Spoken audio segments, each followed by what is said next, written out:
तनियम कृष्ण त्वाम अहम शरणम गतः। अथ श्री शिव महापुराण रुद्र संहिता पार्वती खंड त्रयस्त्रिंशोऽध्यायः। वशिष्ठ पत्नी अरुंधति द्वारा मेना को समझाना तथा सप्तर्षियों द्वारा हिमालय को शिव महात्म्य बताना। ओम नमः शिवाय, ओम नमः शिवाय, ओम नमः शिवाय, ओम नमो भगवते वासुदेवाय, ओम देवकी सुत गोविंद वासुदेव जगतपति देहि मे तनियम कृष्ण त्वाम अहम शरणम गतः। ऋषयः ऊचु जगत्पिता शिवा प्रोक्तो जगन्माता शिवा मता, तस्माद्देया त्वया कन्या शंकराय महात्मने। एवं कृत्वा हिमगिरे सार्थकं ते भवेज्जनुः, और जगद्गुरुर्गुरुस्त्वं हि भविष्यसि न संशयः। ब्रह्मोवाचो एवं वचन्माकर्ण्य सप्तर्षीणां मुनीश्वर, प्रणम्य तान् करो बद्ध्वा गिरिराजो ब्रवीदिदम्। हिमालयोवाचो सप्तर्षयो महाभागा भवद्भिर्यदुदीरितं, तत्प्रमाणीकृतं मे हि पुरैवो गिरिशेच्छया। इदानीमेक आगत्य विप्रो वैष्णव धर्मवान्, शिवमुद्दिश्य सुप्रीत्या विपरीतो वचो ब्रवीतो। तदारभ्य शिवा माता ज्ञानभ्रष्टा बभूवः, सुता विवाहं रुद्रेण योगिना तेन नेच्छति। कोपागारमगात्साही सुतप्ता मलिनाम्बरा, कृत्वा महाहठं विप्रा बोध्यमानापि नाबुधतो।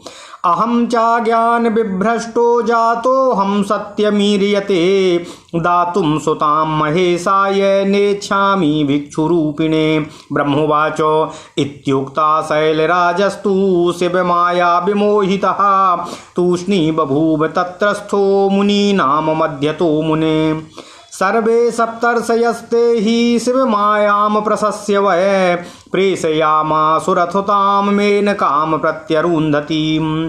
अथ प्रत्युः समादाय निदेशं ज्ञानदाहि सा, जगन्मारुन्धती तूर्णं यत्र मेना च पार्वती। गत्वा ददर्श मेनां तां शयानां शोकमूर्छिताम्, उवाच मधुरं साध्वी सावधाना हितं वचः। अरुन्धत्युवाचो उत्तिष्ठ मेनके साध्वी, त्वद्गृहेऽहमरुन्धती।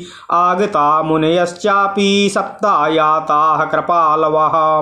ब्रह्मोवाचो अरुन्धतीश्वरं श्रुत्वा शीघ्रमुत्थाय मेनका, उवाच शिरसा नत्वा तां पद्मामिव तेजसा। मुनिवाचो अहोद्यं किमिदं पुण्यमस्माकं पुण्यजन्मनाम, वधूर्जगद्विधे पत्नी वसिष्ठस्यागते वै। ओम नमः शिवाय, ओम नमः शिवाय। किमर्थमागता देवी तन्मे ब्रूहि विशेषतः, अहं दासी समातेहि ससुता करुणां कुरु। ब्रह्मोवाचो इत्युक्ता मेनका साध्वी बोधयित्वा च तां बहु, तत्रागता च सुप्रीत्या यत्र सप्तर्षयोऽपि ते। अथ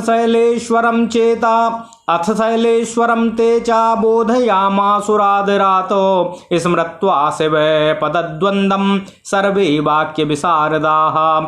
ऋषयः ऊचु शैलेन्द्र श्रूयतां वाक्यं मस्कां, शैलेन्द्र श्रूयतां वाक्यामस्माकं शुभकारणं, शिवाय पार्वतीं देहि संहर्तुः स्वसरो भवः। आयाचितारं सर्वे सम्प्रार्थयामास यत्नतः, तारकस्य विनाशाय ब्रह्मा सम्बन्धकर्मणि।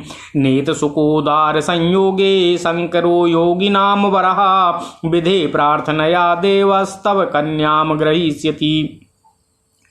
दुहितुस्ते तपस्तप्तं प्रतिज्ञानं चकार सः, हेतुद्वयेन योगीन्द्रो विवाहं च करिष्यति। ब्रह्मोवाचो ऋषीणां वचनं श्रुत्वा प्रहस्य सा हिमालयः, उवाच किञ्चिद्भीतस्तु परम विनयपूर्वकम्। हिमालयोवाचो शिवस्य राजसामग्री नहि पश्यामि काञ्चनो, कञ्चिदास्त्रम् ऐश्वर्यं काम वा स्वजन बांधवम। ओम नमः शिवाय। नेच्छाम्यति विनिर्लिप्तो योगिने स्वाम सुतामहम यूयं वेद विधातुस्त पुत्रा वदत निश्चितम।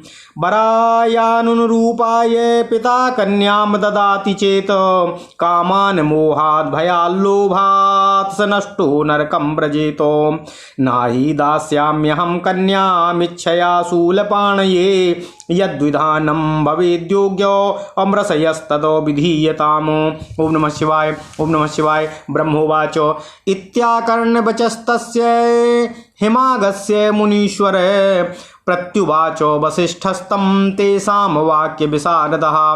वसिष्ठुवाच शृणु शैलेन्द्र मद्वाक्यं सर्वथा ते हितावहं धर्मविरुद्धं सत्यं च परत्रेह मुदावहं। वचनं त्रिविधं शैलो लौकिके वेदिकेऽपि च सर्वं जानाति शास्त्रज्ञो निर्मलज्ञानचक्षुषा। असत्ये महितं पश्चात् साप्रतं श्रुतिसुन्दरं सुबुद्धिर्भक्ति शत्रुर्हि हितं नैव कदाचन। आदाब्रवीति जनकं परिणामे सुखावहं दयालु धर्मशीलो हि बोधयत्येव बान्धवः। श्रुतिमात्रात् सुधातुल्यं सर्वकाल सुखावहं सत्यसारं हितकरं वचनं श्रेष्ठमीप्सितम्। एवं च त्रिविधं शैलो नीतिशास्त्रोदितं वचः कथ्यतां त्रिषु मध्ये किं ब्रुवे वाक्यं त्वदीप्सितं। ब्रह्मसम्पद्विहीनश्च शङ्करस्त्रीदशेश्वरः तत्त्वज्ञानो समुद्रेषु सन्निमग्नैकमानसः। ज्ञानानन्दस्येश्वरस्य ब्रह्मवस्तुषु का स्पृहा ग्रही ददाति स्वासुतां राज्यसम्पत्तिशालिने। कन्यकां दुखिने दत्त्वा कन्याघाती भवेत् पिता को वेद शङ्करो दुखी कुबेरो यस्य किङ्करः। भूभङ्गलीलयः सृष्टिं स्रष्टुं हर्तुं क्षमो हि सः निर्गुणः परमात्मा च परेशः प्रकृते परः। यस्य च त्रिविधा मूर्तिर्विधातु सृष्टिकर्मणि असृष्टिस्थ्यन्तजननी ब्रह्म विष्णु हराभिधा। ओम नमः शिवाय। ओम नमः शिवाय। ओम नमः शिवाय। ब्रह्म च ब्रह्मलोकस्थो विष्णुः क्षीरोदवासकृत हरः कैलासनिलयः सर्वाः शिवविभूतया। धत्ते च त्रिविधा मूर्ति प्रकृतिः शिवसम्भवा अंशेन लीलया सृष्टो कलया बहुधा अपि। मुखोद्भवा स्वयं वाणी वागधिष्ठात्र देवता वक्षः स्थलोद्भवा लक्ष्मी सर्वसम्पत्स्वरूपिणी। शिवा तेजस्तु देवानामाविर्भावम् चकार सा निहत्य दानवान् सर्वान् देभ्यश्च श्रियं ददौ। प्राप कल्पान्तरे जन्मो जठरे दक्षयोषितः नाम्ना सती हरं प्रापो दक्षस्तस्मै ददौ च तामो। देहं तत्याज योगेन श्रुत्वा स्वाभ्रातृनिन्दनं साध्य त्वत्तुमेनायां यज्ञे जठर तत्स्विताः। शिवा शिवस्य पत्नीयं शैलजनमनि जन्मनि कल्पे कल्पे बुद्धिरूपा ज्ञानिनां जननी परा। जायते स्म सदा सिद्धा सिद्धिदा सिद्धिरूपिणी सत्या अस्ति चित्तभस्मो भक्त्या दत्ते हरः स्वयं। अतस्त्वं स्वेच्छया कन्यां देहि भद्रां हराय च अथवा सा स्वयं कान्तास्थाने यास्यात्यदास्यसि। कृत्वा प्रतिज्ञां देवेशो दृष्ट्वा क्लेशं सङ्ख्यकं दुहितुस्ते तपः स्थानमाजगामो द्विजात्मकः। तामाश्वास्य वरं दत्त्वा जगाम निज मंदिरं तत्प्रार्थनावशात् शम्भुर्याचे त्वां शिवां गिरे। ओम नमः शिवाय। अंगीकृतं युवाभ्यां तच्छिव भक्तिरात्मना विपरीत मतिर्जाता बदकस्माद् गिरीश्वरः। तद्गत्वा प्रभुना देवो प्रार्थितेनो त्वदन्तिकं प्रस्थापिता वयं शीघ्रं ऋषयः साप्यारुन्धति। शिक्षमायो वयं त्वं हि शिक्षमायो वयं त्वां हि देहि रुद्राय पार्वतीम् एवं कृते महानन्दो भविष्यति गिरे तव। शिवां शिवाय शैलेन्द्रो स्वेच्छया चेन्न दास्यसि भविता तद्विवाहोत्रो भवितव्य बलेन हि वरं ददौ शिवाय सा तत्पत्न्यै तात शंकरः और नाहीश्वर प्रतिज्ञातं विपरीताय कल्पते अहो प्रतिज्ञा दुर्लंघ्या साधूनामीशवर्तिनामो सर्वेषां जगतां मध्ये किमीशस्य पुनर्गिरि एको महेन्द्रः शैलानां पश्चाच्छिच्छेदलीलया पार्वती लीलया मेरोः भृङ्गभङ्गं चकार च एकार्थे न हि शैलेशो न स्याः सर्वा हि सम्पदः एकं हि त्यजेत कुलस्यार्थे श्रुतिरेषा सनातनी दत्त्वा विप्राय स्वासुता मनरण्यो नृपेश्वरः ब्रह्मणाद् भयमापन्नो ररक्षो निजसम्पदम् तमासु बोधयामासुरनीतिशास्त्रविदो जनाः ब्रह्मशापाद्विभीतञ्च गुरवो ज्ञाति सत्तमाः शैलराजो त्वमप्येयं सुतां दत्त्वा शिवाय च रक्ष सर्वान् बन्धुवर्गान् शम्भु कुरु सुरानपि ब्रह्मोवाचो इत्याकर्ण्यवसिष्ठस्य वचनं सा प्रहस्य क्या अपप्रच्छ नृपवर्ताञ्च हृदयेन विदूयता। ओम नमः शिवाय। ओम नमः शिवाय। हिमालय उवाचो कस्य वंशोद्भवो ब्रह्मन् अनरण्यो नृपस्य सह सुतां दत्त्वा सा च कथं रक्षाखिल संपदा। ओम नमः शिवाय। ब्रह्मोवाचो इति श्रुत्वा वसिष्ठस्तु शैलवाक्यं प्रसन्नधीः प्रोवाचो गिरये तस्मै नृपवार्ता सुखावहाम्। ओम नमः शिवाय। ओम नमः शिवाय। ओम नमः शिवाय। ओम नमो भगवते वासुदेवाय। ओम देवकी सुत गोविंद वासुदेव जगतपते देहि मे तनियम कृष्ण त्वाम अहम शरणम गतः। ओम नमः शिवाय। ओम नमः शिवाय। ओम नमः शिवाय। अथ श्री शिव महापुराण रुद्र संहिता पार्वती खंड 33वां अध्याय वशिष्ठ पत्नी अरुंधति द्वारा मेनका को समझाना तथा सप्तर्षियों द्वारा हिमालय को शिव महात्म्य बताना। ओम नमः शिवाय। ओम नमः शिवाय। ओम नमः शिवाय। ओम नमो भगवते वासुदेवाय। ओम देवकी सुत गोविंद वासुदेव जगतपति देहि मे तनियम कृष्ण त्वाम अहम शरणम गतः। सप्तऋषि बोले, हे हिमालय, शिव जी जगत के पिता कहे गए हैं और पार्वती जगत की माता मानी गई हैं, इसलिए आप अपनी कन्या महात्मा शंकर जी को प्रदान कर दीजिए। हे हिमालय, ऐसा करने से आपका जन्म सफल हो जाएगा और आप जगत गुरु के भी गुरु हो जाएंगे, इसमें संदेह नहीं है। ब्रह्मा जी बोले, हे मुनीश्वर नारद, सप्तर्षियों के इस प्रकार के वचन को सुनकर उन्हें प्रणाम कर हाथ जोड़कर गिरिराज हिमालय कहने लगे। हिमालय बोले, हे महाभाग्यवान सप्तर्षिगण, आप लोगों ने जैसा कहा है उसे मैंने शिव जी की इच्छा से पहले ही स्वीकार कर लिया था, किंतु हे प्रभु, इसी समय एक वैष्णव धर्मी ब्राह्मण ने यहाँ आकर शिव जी को लक्ष्य करके प्रेम पूर्वक उनके विपरीत कई प्रकार के वचन कहे हैं। तभी से शिवा पार्वती की माता ज्ञान से भ्रष्ट हो गई हैं और अपनी पुत्री का विवाह उन योगी रुद्रदेव भगवान शिव से नहीं करना चाहती हैं। हे विप्रो, वे अत्यंत दुखी होकर मैले वस्त्र धारण कर बड़ा हट करके कूप भवन में चली गई हैं और समझाने पर भी नहीं समझ रही हैं। मैं सत्य कह रहा हूँ कि मैं भी ज्ञान भ्रष्ट हो गया हूँ और अब मैं भिक्षु रूपधारी महेश्वर को कन्या नहीं देना चाहता हूँ। ब्रह्मा जी बोले, हे मुने, शिव की माया से मोहित शैलराज इस प्रकार कहकर चुप हो गए और मुनियों के बीच बैठ गए। उनके बाद उन सभी सप्तर्षियों ने शिव माया की प्रशंसा करके उन मैना के पास अरुंधति जी को भेजा। पति की आज्ञा पाकर ज्ञानदात्री देवी अरुंधति शीघ्र ही वहां गईं जहां मैना और पार्वती देवी थीं। वहां जाकर अरुंधति ने शोक से मूर्छित होकर पृथ्वी पर सोई हुई मेनका जी को देखा। तब उन पतिव्रता ने सावधानी पूर्वक उनके हितकर वचन को कहा। अरुंधति बोली, हे साध्वी मेनके, उठिए, मैं अरुंधति आपके घर आई हूँ तथा कृपालु सप्तर्षिगण भी आपके घर पधारे हुए हैं। ब्रह्मा जी बोले, अरुंधति का स्वर सुनकर शीघ्रता से उठकर महालक्ष्मी के समान तेज युक्त अरुंधति को सिर झुकाकर प्रणाम करके मैना उनसे कहने लगी। मैना बोली, अहो, आज हम पुण्यवानों का यह कितना बड़ा पुण्य है जो जगत के विधाता की पुत्र वधू एवं वशिष्ठ जी की पत्नी स्वयं मेरे घर पधारी हैं। ओम नमः शिवाय, ओम नमः शिवाय।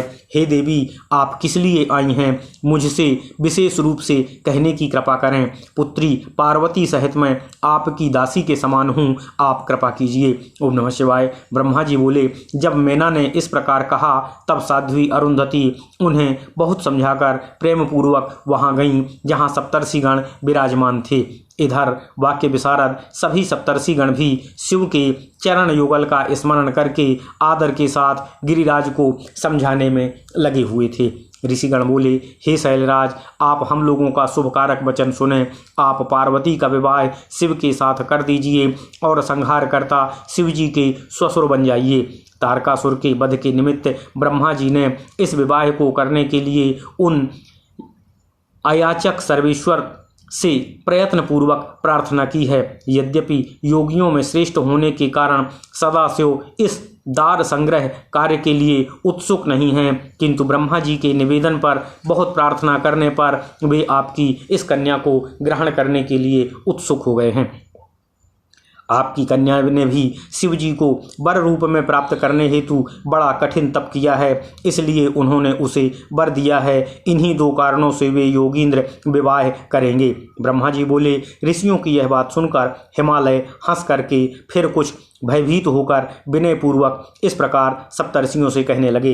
हिमालय बोले, मैं शिव के पास कोई राजोचित सामग्री नहीं देख रहा हूँ, न उनका कोई आश्रय और ऐश्वर्य ही दिखाई पड़ रहा है और न तो कोई उनका सगा संबंधी ही दिखाई पड़ता है। मैं अत्यंत निर्लिप्त योगी को अपनी पुत्री नहीं देना चाहता हूँ। आप लोग तो ब्रह्मदेव के पुत्र हैं, आप लोग ही निश्चित बात को बताने की कृपा करें। यदि पिता काम, मोह, भय तथा लोभवश अपनी कन्या प्रतिकूल वर को प्रदान करता है तो वह नष्ट होकर नरक में जाता है। मैं स्वेच्छा से इस कन्या को शंकर को नहीं दूंगा। हे ऋषियों, अब जो उचित विधान हो उसे आप लोग कहने की कृपा करें। ओम नमः शिवाय। ब्रह्मा जी बोले, हे मुनीश्वर, हिमालय के इस प्रकार के वचन को सुनकर उन ऋषियों ने वाक्य विशारद वशिष्ठ जी से कहने लगे। वशिष्ठ जी उनसे कहने लगे। वशिष्ठ जी बोले, हे शैलेंद्र, आप मेरी बात को सुनिए, जो आपके लिए सर्वथा हितकर, धर्म के अनुकूल, सत्य और इस लोक तथा परलोक में आनंद प्रदान करने वाली है। हे शैल, हे हिमालय, लोक एवं वेद में 3 प्रकार के वचन होते हैं। शास्त्र का ज्ञाता अपने निर्मल ज्ञान रूपी नेत्रों से उन सब को जानता है। जो वचन सुनने में सुंदर लगे वह असत्य एवं अहितकारी हो, ऐसा वचन बुद्धिमान शत्रु बोलते हैं। ऐसा वचन किसी प्रकार का हितकारी मित्र शुभचिंतक नहीं बोलता है। जो वचन आरंभ में अप्रिय लगने वाले हों किंतु परिणाम में सुखकारी हों, ऐसा वचन दयालु तथा धर्मशील बंधु और मित्र ही कहता है।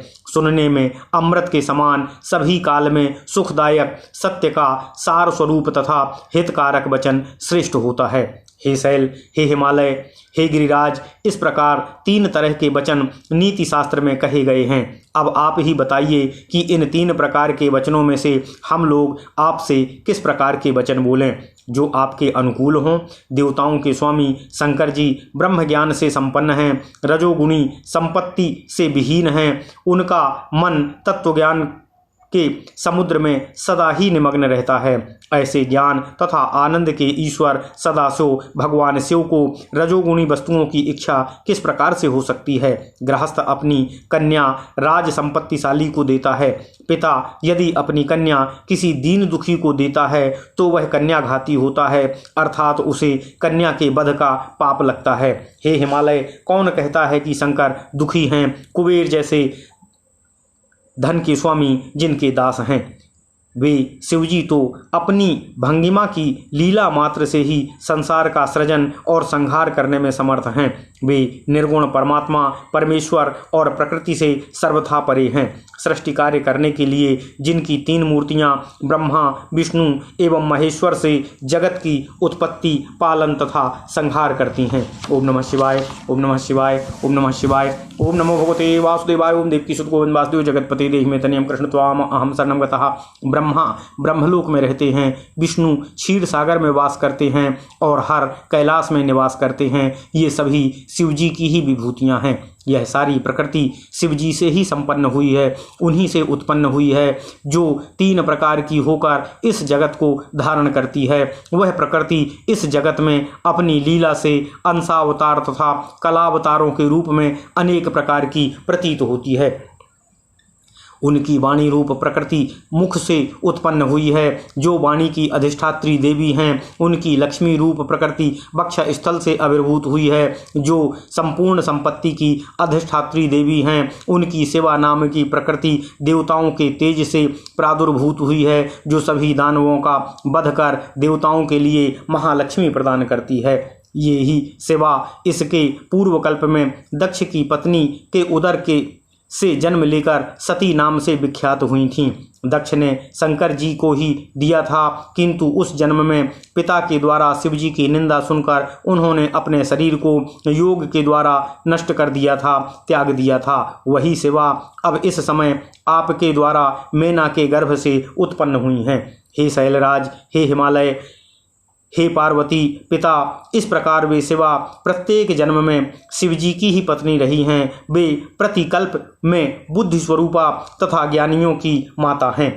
यही सिद्धा, सिद्धिदात्री एवं सिद्धि स्वरूपिणी रूप से सदा प्रादुर्भूत होती हैं। शिव जी सती की अस्थि तथा उनकी चिता की भस्म उनसे प्रेम के कारण स्वयं धारण करते हैं। इसलिए आप अपनी इच्छा से इस कल्याणी कन्या को भगवान शंकर के निमित्त प्रदान कीजिए, अन्यथा आप नहीं देंगे तो भी वह स्वयं अपने पति के पास चली जाएगी। वे देवेश प्रतिज्ञा करके और यह देख कर कि आपकी कन्या ने असंख्य क्लेश प्राप्त किए, तब ब्राह्मण का रूप धारण कर उसके तपह स्थान पर गए थे और उसे आश्वस्त करके वर देकर अपने स्थान पर लौट आए थे। वे पर्वत, हे पर्वत, उसके प्रार्थना करने पर ही वे शिव जी आपसे शिवा को मांग रहे हैं। ओम नमः शिवाय। उस समय आप दोनों ने शिव भक्ति में निरत रहने के कारण उन्हें पार्वती को देना स्वीकार भी कर लिया था, किंतु हे गुरीश्वर, अब आप दोनों की ऐसी विपरीत बुद्धि क्यों हो गई है, इसे बताइए। जब सदाशिव पार्वती की प्रार्थना हेतु हमारे पास आए थे और तुमने उसे अस्वीकार कर दिया था, तब यहाँ से लौटकर उन्होंने हम ऋषियों को तथा अरुंधति को शीघ्र ही आपके पास भेजा है। इसलिए हम लोग आपको उपदेश देते हैं कि आप इन पार्वती को शीघ्रता से रुद्र जी को प्रदान कीजिए। हे शैल, हे महात्मन, ऐसा करने से आपको महान आनंद की प्राप्ति होगी। हे शैलेंद्र, यदि आप इस शिवा को शिव के लिए अपनी इच्छा से नहीं देंगे तो भी पति भवितव्यता के बल से यह विवाह अवश्य ही होगा। हे तात, इन शंकर ने तप करती हुई इन शिवा को वरदान दिया है, ईश्वर की प्रतिज्ञा कभी निष्फल नहीं होती है। जब ईश्वर के उपासक महात्माओं की प्रतिज्ञा कभी निष्फल नहीं होती, तो फिर सारे संसार के अधिपति इन ईश्वर की प्रतिज्ञा कैसे निरर्थक हो सकती है। अब अकेले महेंद्र ने लीला से ही पर्वतों के पंख काट डाले और पार्वती ने अकेले ही मेरू का शिखर ढहा दिया, तो उन सर्वेश्वर की प्रतिज्ञा कैसे निष्फल हो सकती है। हे शैलेंद्र, एक के कारण सारी संपत्ति का नाश नहीं करना चाहिए। यह सनातनी श्रुति है कि कुल की रक्षा के लिए एक का त्याग कर देना चाहिए। हे शैलेश्वर, पूर्व काल में अनरण्य नामक राजेश्वर ने अपनी कन्या ब्राह्मण को देकर उसके शाप के भय से अपनी संपत्ति की रक्षा की थी। ब्राह्मण के शाप से भयभीत हुए उन राजा को नीति शास्त्र के ज्ञाता गुरुजनों ने एवं श्रेष्ठ बंधुओं ने समझाया था। हे शैलराज, इसी प्रकार आप भी अपनी इस कन्या को शिव के निमित्त देकर समस्त बंधु वर्गों की रक्षा कीजिए तथा देवताओं को अपने वश में कीजिए। ओम नमः शिवाय। ब्रह्मा जी बोले। वशिष्ठ के इस प्रकार के वचन को सुनकर कुछ हंसकर व्यथित हृदय से उन्होंने राजा अनरण्य का वृत्तांत पूछा। ओम नमः शिवाय। ओम नमः शिवाय। हिमालय बोले, हे ब्राह्मण, वह अनरण्य राजा किसके वंश में उत्पन्न हुआ था और उसने अपनी कन्या को देकर किस प्रकार संपूर्ण संपत्ति की रक्षा की थी। ब्रह्मा जी बोले, हिमालय के इस प्रकार के वचन को सुनकर वशिष्ठ जी प्रसन्नचित होकर राजा अनरण्य का सुखदायक वृत्तांत उनसे कहने लगे। ओम नमः शिवाय, ओम नमः शिवाय, ओम नमः शिवाय, ओम नमो भगवते वासुदेवाय, ओम देवकी सुत गोविंद वासुदेव जगतपते देहिमेतनियं कृष्ण त्वाम अहम शरणं गतः। इति श्री शिव महापुराणे द्वितीयायां रुद्रसंहितायां तृतीये पार्वती खंडे गिरिशान्त्वनो नाम त्रयत्रिंशो अध्यायः। इस प्रकार श्री शिव महापुराण के अंतर्गत द्वितीय रुद्र संहिता के तृतीय पार्वती खंड में गिरिशान्त्वन नामक 33वां अध्याय पूर्ण हुआ। ओम नमः शिवाय, ओम नमः शिवाय, ओम नमः शिवाय, ओम नमो भगवते वासुदेवाय, ओम देवकी सुत गोविंद वासुदेव जगतपते देहिमेतनियं कृष्ण त्वाम अहम शरणं गतः। अथ श्री शिव महापुराण रुद्र संहिता पार्वती खंड चतुस्त्रिंशो अध्यायः। सप्तर्षियों द्वारा हिमालय को राजा अनरण्य का आख्यान सुनाकर पार्वती का विवाह शिव से करने की प्रेरणा देना। ओम नमः शिवाय, ओम नमः शिवाय, ओम नमः शिवाय, ओम नमो भगवते वासुदेवाय, ओम देवकी सुत गोविंद वासुदेव जगतपते देहिमेतनियं कृष्ण त्वाम अहम शरणं गतः। वसिष्ठुवाच मनोर्वंशोद्भवो राजा सोऽनरण्यो नृपेश्वरः इंद्रसावर्णी संगस्य चतुर्दशामी तस्य हि अनरण्यो नृपश्रेष्ठः सप्तदीपो महीपतिः शम्भुभक्तो विशेषेण मंगलारण्यजो बली भृंगुं पुरोधसं कृत्वा शतं यज्ञाश्चकार सः नः स्वीचकारः सक्रत्वं दीयमानं सुरैरपि बभूवुः शतपुत्राश्च राज्ञस्तस्य हिमालया कन्यैका सुन्दरीं नाम्ना पद्मा पद्मालया समां यः स्नेहः पुत्रशतके कन्यायांश्च ततोऽधिकः नृपस्य तस्य तस्यां हि बभूव नगसत्तमाम् प्राणाधिका प्रियतमा महिष्यः सर्वयोषितः नृपस्य पत्न्यः पञ्चाशन् सर्वा सौभाग्यसंयुताः सा कन्या यौवनस्था च बभूव स्वापितुर्गृहे पत्रं प्रस्थापयामास सुवरानयनाय सः। ओम नमः शिवाय, ओम नमः शिवाय। एकदा पिम्पलादर्शीर्गन्तुं स्वाश्रममुत्सुकः तपः स्थाने निर्जने च गन्धर्वं ददर्शः स्त्रीयुतं मग्नचित्तं चाश्रृंगारे रससागरे अविहरन्तं महाप्रेम्णाः कामशास्त्रविशारदम् दृष्ट्वा तममुनिशार्दूलः सकामः सम्बभूव सः तपः स्वादत्तचित्तश्च चिन्तयद्दार संग्रहम्। ओम नमः शिवाय। एवं वृत्तस्य यस्यैव पिम्पलादस्य सन्मुने कियत् कालो गतस्तत्र कामो न मथित चेतसः एकदा पुष्पभद्रायां स्नातुं गच्छन् मुनीश्वरः ददर्श पद्मां युवतीं पद्मामिव मनोरमाम् केयं कन्येति पप्रच्छ समीपस्थाञ्जनान् मुनिः जनः निवेदयश्चक्रो कृणत्वा साप नियन्त्रिताः जनः ऊचु अनरण्ये सुतम् अनरण्यासुतेयं वै पद्मानां रमापरा वरारोहा प्रार्थ्यमानाः नृपश्रेष्ठैर्गुरुगुणालयः। ब्रह्मोवाच तच्छ्रुत्वा सा मुनिर्वाक्यं जनानां तथ्यवादिनां चक्षो भातीव मनसि तल्लित्सु सुरे भवच्च सः तच्छ्रुत्वा सा मुनिर्वाक्यं जनानां तथ्यवादिनाम् अचुक्षो भातीव मनसि तल्लिप्सुरे भवच्च सः मुनिः स्नात्वाभीष्टदेवं सम्पूज्य विधिवच्छिवं जगाम कामी भिक्षार्थो मनरण्ये सभां गिरि। ओम नमः शिवाय। राजा शीघ्रं मुनिं दृष्ट्वा प्रणनामो भयाकुलः मधुपर्कादिकं दत्त्वा पूजयामास भक्तितः कामात् सर्वं गृहीत्वा च यजाचे कन्यकां मुनिः मौनी बभूव नृपतिः किंचित् निर्मुक्तो मौनी बभूव नृपतिः किञ्चिन्निर्वक्तुमक्षमः। ओम नमः शिवाय। कामात् सर्वं गृहीत्वा च ययाचे कन्यकां मुनिः मौनीं बभूव नृपतिः किञ्चिन्निर्वक्तुमक्षमः। ओम नमः शिवाय। मुनिर्याचे कन्यां सा तां देहीति नृपेश्वरः अन्यथा भस्मसात् सर्वं करिष्यामि क्षणेन च। ओम नमः शिवाय। ओम नमः शिवाय। ओम नमः शिवाय।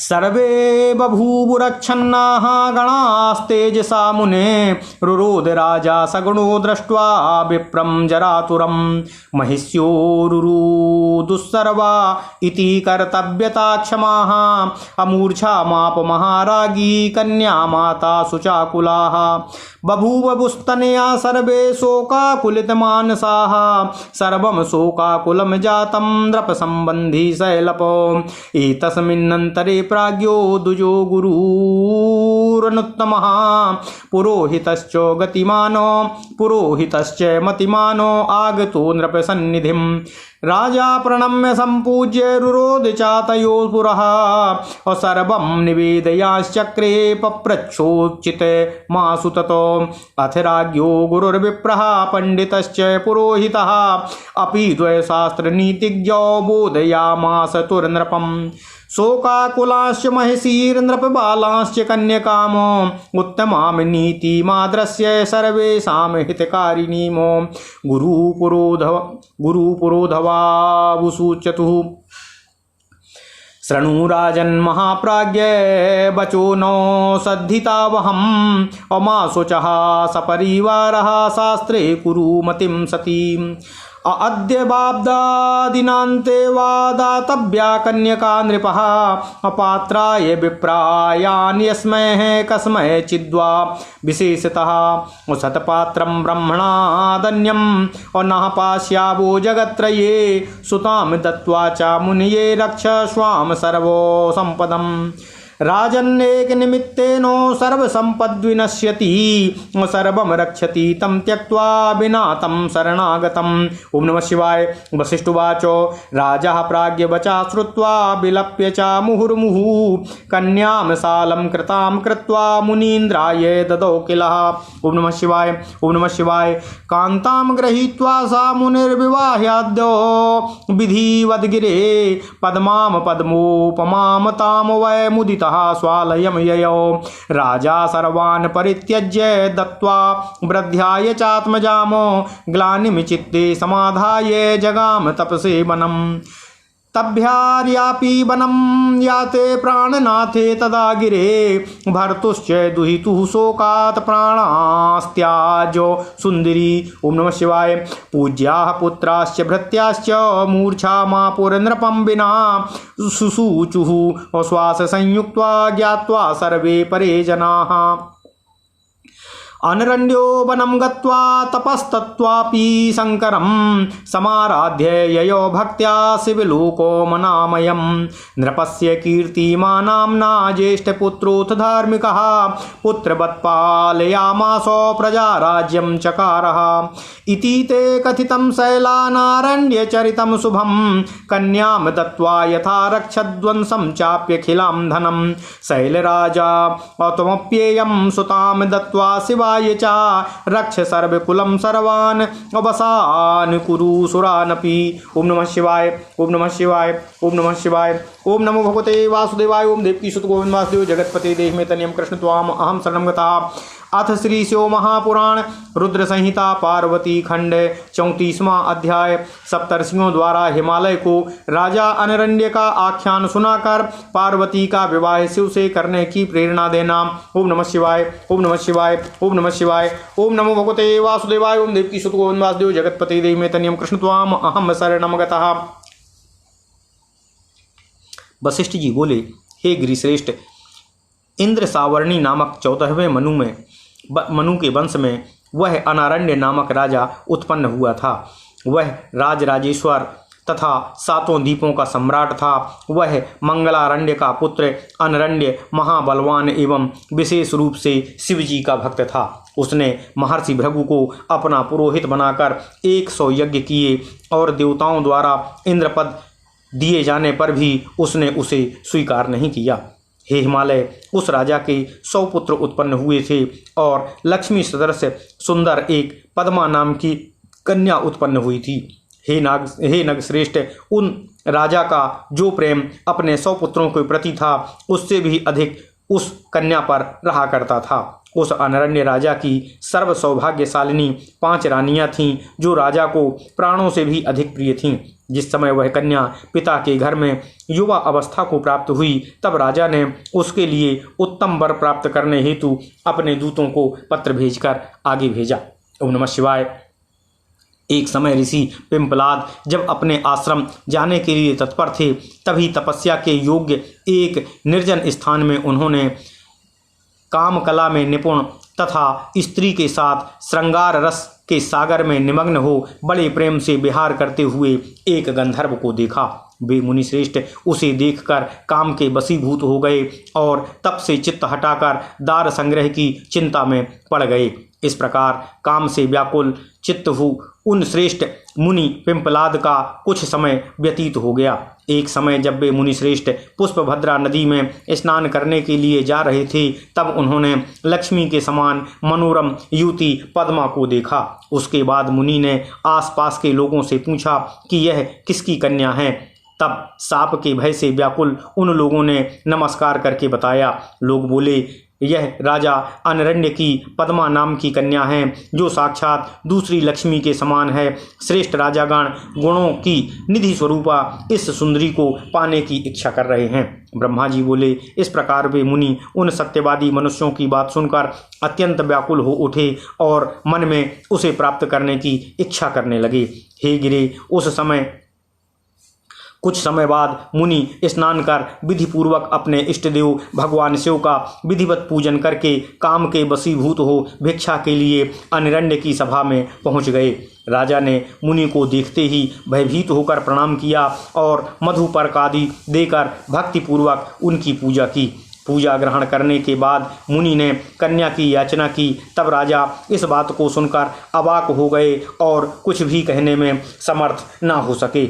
उन मुनि ने कन्या को मांगा और कहा, हे नृपेश्वर, तुम अपनी कन्या हमें दे दो, अन्यथा मैं क्षण भर में सब कुछ भस्म कर दूंगा। ओम नमः शिवाय, ओम नमः शिवाय। उस समय हे मुनि के तेज से राजा के वह सेवक हक्के बक्के हो गए और वृद्धावस्था से जर्जर उस विप्र को देखकर परिकरों सहित राजा रोने लगे। सभी रानियों को भी कुछ नहीं सूझ रहा था, वे रोने लगीं। कन्या की माता महारानी शोक से व्यथित होकर मूर्छित हो गईं। राजा के सभी पुत्र भी शोक से आकुल चित्त वाले हो गए। हे शैलपति, इस प्रकार राजा के सभी सगे संबंधी शोक से व्याकुल हो गए। इसी समय महापंडित, बुद्धिमान तथा सर्वोत्तम गुरु एवं पुरोहित ब्राह्मण दोनों राजा के समीप आए। राजा ने प्रणाम कर उनका पूजन करके उन दोनों के आगे रुदन किया और अपना सारा वृत्तांत निवेदन किया एवं पूछा कि इस समय जो उचित हो उसको जल्दी से बताने की कृपा करें। तब राजा के नीति शास्त्रज्ञ पंडित गुरु तथा ब्राह्मण पुरोहित दोनों ने राजा को तथा शोक से व्याकुल रानियों, राजपुत्रों तथा उस कन्या को सभी के हितकर तथा नीति युक्त बातों से आदरपूर्वक समझाया। गुरु तथा पुरोहित बोले, हे राजन, हे महाप्राज्ञ, आप हमारी हितकारी बात को सुनिए। आप परिवार के सहित शोक मत कीजिए और शास्त्र में अपनी बुद्धि लगाइए। हे राजन, आज ही अथवा 1 वर्ष के बाद आपको अपनी कन्या किसी न किसी पात्र को तो देनी ही है, वह पात्र चाहे ब्राह्मण हो अथवा कोई अन्य हो। किंतु हम इस ब्राह्मण से बढ़कर सुंदर पात्र इस त्रिलोकी में अन्य नहीं देख रहे हैं।